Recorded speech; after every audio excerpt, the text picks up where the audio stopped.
अस्सलाम वालेकुम नाजरीन।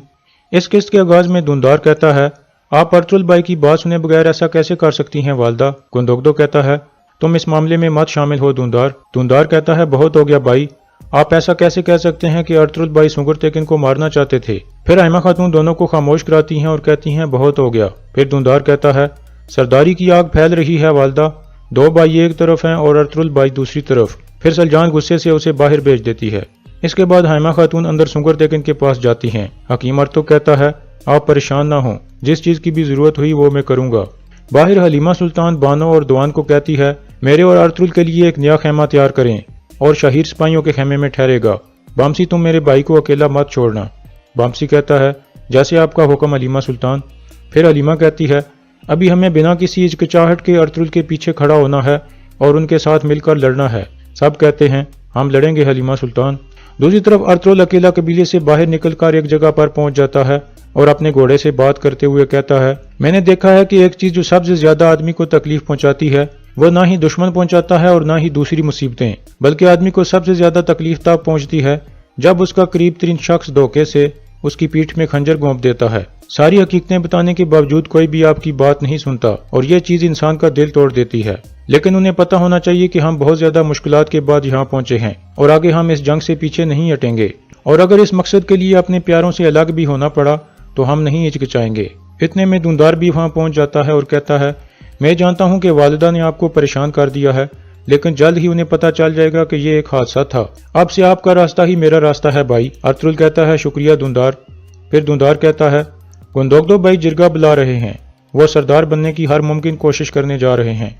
वालिदा ने उनको रोका लेकिन कोई फायदा नहीं हुआ। अर्तुल कहता है, गुंदोगदो भाई समझते हैं कि वो सरदार बनने के बाद मुझे रोक सकते हैं, लेकिन ऐसा नहीं है। हम अपनी मंजिल पर जरूर पहुंचेंगे और इस रास्ते पर हम सिर्फ अल्लाह पर भरोसा करेंगे और इसके अलावा हमारा कोई सहारा नहीं है। दूसरी तरफ हकीम अर्तुग बाहर आकर बताता है कि परेशानी की कोई बात नहीं है। अर्तुल भाई ने सबसे पहले ये अच्छा काम किया कि उनका खून रोक लिया। जख्म इतना गहरा नहीं है, इंशाल्लाह ये जल्द ठीक हो जाएंगे। ये सुनकर हाइमा खातून सुकून का सांस लेती हैं और अंदर सुगर तेकिन की तरफ जाती हैं। फिर गुंदोगदो भी अंदर सुगर के पास जाकर बैठ जाता है। सुगर तेकिन आहिस्ता से कहता है, आपको लाजमी अर्तुल को रोकना होगा भाई। गुंदोगदो कहता है, आप परेशान ना हो, मैं उसे रोकूंगा। हाइमा खातून गुस्से से कहती हैं, क्या तुम अपने भाई की जान लोगे। गुंदोगदो कहता है, ये आप क्या कह रही हैं वालदा, मैं सिर्फ उसे ये बताऊंगा कि वो इस कबीले में अपनी मन मर्जी नहीं कर सकता। दूसरी तरफ बुआज सादुद्दीन के पास पहुंच गया था और उसे बताता है कि शहजादे की वजह से अर्तुल और सुगर तेकिन के दरमियान शदीद लड़ाई हुई है और सुगर तेकिन शदीद जख्मी हो गया है। ये सुनकर सादुद्दीन बहुत खुश होता है और कहता है, फिर तो अर्तुल मुबारकबाद का मुस्तहिक है, उसने नुयान से मुझे छुटकारा दिला दिया और दूसरी तरफ अपनी वालदा की नजरों में भी गिर गया। बुआज कहता है, क्या अब आप कबीले में जाकर अर्तुल को मार देंगे। सादुद्दीन कहता है, हर बार रियासत अपनी तलवार नहीं लेकर जाती, बल्कि अब हमें अर्तुल को मारने का काम उसके भाइयों पर छोड़ देना चाहिए। दूसरी तरफ अर्तुल हकीम अर्तुग के पास पहुंचता है और सुगर तेकिन के बारे में पूछता है। हकीम कहता है, इंशाल्लाह वो जल्द ठीक हो जाएंगे। फिर अर्तुल कहता है, मेरी वालदा की मुखालफत के बावजूद मेरे भाई जिरगा बुलाने में कामयाब हो गए हैं। गुंदोगदो भाई सरदार बनकर मुझे रोकना चाहते हैं। हकीम पूछता है, अब आप क्या करेंगे भाई। अर्तुल कहता है, मैं जिरगे में जाऊंगा और सरदार का उम्मीदवार बनूंगा। दूसरी तरफ दरवेश जाकर अर्तुल के साथियों को बताता है कि सुगर तेकिन भाई का जख्म गहरा नहीं है, वो जल्द ठीक हो जाएंगे। ये सुनकर वो खुश हो जाते हैं। फिर दुआन परेशान होकर दरवेश से पूछता है, आपने तुर्गतल्ब को नहीं देखा। दरवेश कहता है, तुर्गतल्ब लोगों को अलविदा कहकर कबीला छोड़ गया है। ये सुनकर दुआन और बामसी परेशान हो जाते हैं। बामसी कहता है, मैंने सोचा था कबीले में वापस आकर उसका गुस्सा ठंडा हो जाएगा, लेकिन ऐसा नहीं हुआ। दूसरी तरफ अर्तुल सुगर तेकिन के खेमे में पहुंच जाता है। सुगर तेकिन कहता है, तुम तकरीबन कामयाब हो गए थे जहां नुयान नाकाम हो गया था। सलजान हैरान होकर पूछती है, नुयान।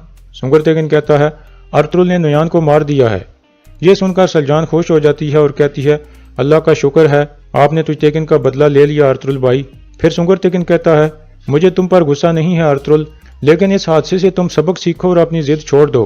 फिर गुंदोगदो कहता है, अर्तुल, कल के जिरगे में मेरा साथ देना। क्या तुमने हमेशा ये नहीं कहा कि शिकार मेरा काम है और जिरगा आपका। अब इस बात पर कायम रहने का वक्त है। अब से शिकार भी मेरा और जिरगा भी। कल मैं सरदारी के लिए उम्मीदवार बनूंगा।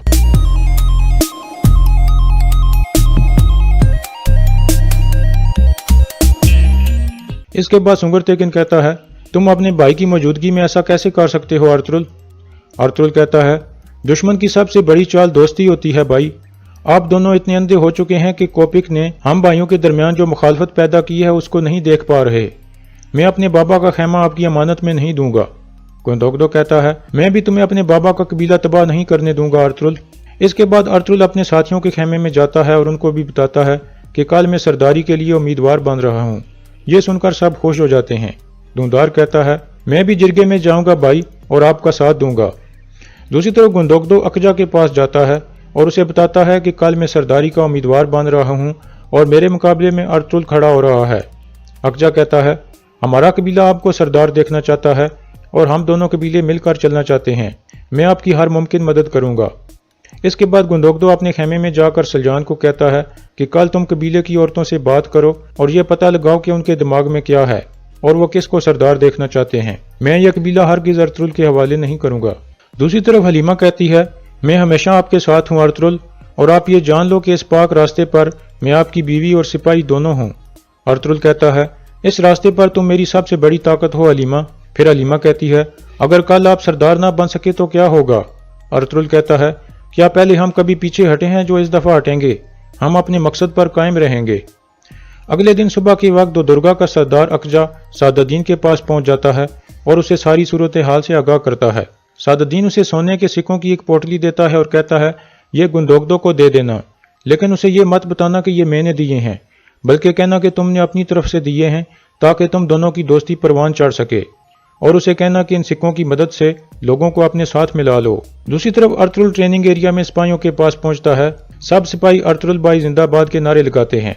फिर अर्तुल उनसे मुखातिब होकर एक पुरजोश खिताब करता है और कहता है, दुनिया हमारा इंतजार कर रही है। हम अपने ईमान की ताकत से जालिमों के सामने खड़े हो जाएंगे। अगर आप लोग मेरा साथ दो तो हम उन सब को तबाह कर देंगे। अब मैं आपसे पूछता हूँ, क्या आप लोग मेरे साथ हो? सब सिपाही अल्लाह अकबर के नारे लगाते हैं और अर्तुल का साथ देने का इशारा देते हैं। दूसरी तरफ हलीमा सुल्तान भी कबीले की औरतों से खिताब करती है और उन्हें अपना साथ देने के लिए आमादा करने की कोशिश करती है, और औरतें उसकी बातों से काफी मुतासिर होती हैं। दूसरी तरफ गुंदोगदो जिरगे वाले लोगों से मिलता है और उन्हें कहता है कि अर्तुल ने कबीले के लोगों को उलझा दिया है। मैं सरदार बनने के बाद उसे पटा डालूंगा और उसे ऐसा करने से रोकूंगा। जिरगे के लोग कहते हैं, कबीले के सिपाही अर्तुल के साथ हैं और वो अर्तुल के साथ मिलकर पाक जंगें लड़ना चाहते हैं। गुंदोगदो कहता है, हमें अमन की जरूरत है, जंग की नहीं। हमारे सिपाही गलत रास्ते पर जा रहे हैं। लेकिन जिरगे के लोग उसकी बातों से मुतासिर नहीं होते। सलजान भी कबीले की औरतों से बात करती है और उन्हें गुंदोगदो का साथ देने के लिए आमादा करने की कोशिश करती है। इतने में एक सिपाही गुंदोगदो के पास आकर कहता है कि अकजा साहब आपको बुला रहे हैं। ये सुनकर गुंदोगदो फौरन अकजा की तरफ जाने लगता है और यहाँ इस किस्त का इख्तिताम हो जाता है।